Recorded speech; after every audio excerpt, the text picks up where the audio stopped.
I hope this encourages someone today. In Jeremiah 29, verse 11, it's also saying, God says to the people of Israel, "For I know the plans I have for you, declares the Lord. Plans to prosper you, not to harm you. Plans to give you a hope in a future." And in context, this was when the Jews were in exile. They were in a foreign land, and they wondered when God would come and rescue them. Well, God said, "Not yet, but wait 70 years. Then God was going to come and deliver them out of the hands of their captors." But God reminded them, for He knows the plans He has for them. That God's intention for them was to bless them, give them a future, give them a hope, give them prosperity. Then God said, then they would call upon Him and go to Him, and He'll be found by them.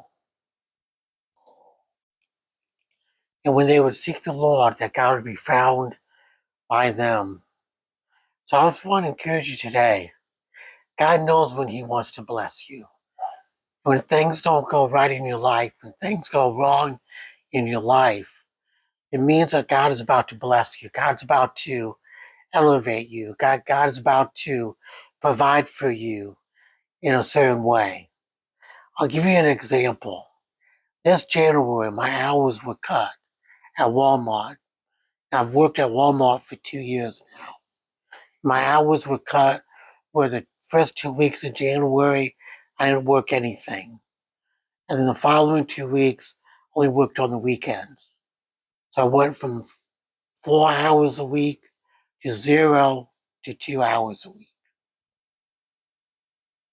So then I went on Indeed, which is a website that you look for jobs. And I was really looking for customer service. But then they had a job for being a mentor to people with disabilities. This is something I've always wanted to do. I've had experience in. This would be a dream job for me. So I gave them my resume, and they gave me an email asking me to do a phone interview last week. I did a phone interview, and then they asked me to do a live interview to meet with two people. So I did that today, and I got the job.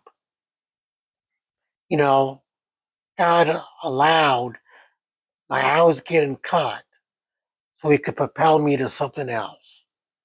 So He could elevate me to another job. So He could provide for me in a greater way. I also got a pay bump as well. And during the months of January, when my hours were cut, I still prayed to God. I still read His Word. I still worshiped Him. I just drew near to God, not letting what's happening to me shake me. So I just want to encourage you that if you're going through a season where something negative is happening to you, I just want to encourage you to draw near to God right now, to keep reading His Word, keep praying, keep seeking His face, because God's about to bless you. God's about to propel you into something different, in, in an area, something different. I love you guys. More importantly, Jesus loves you more.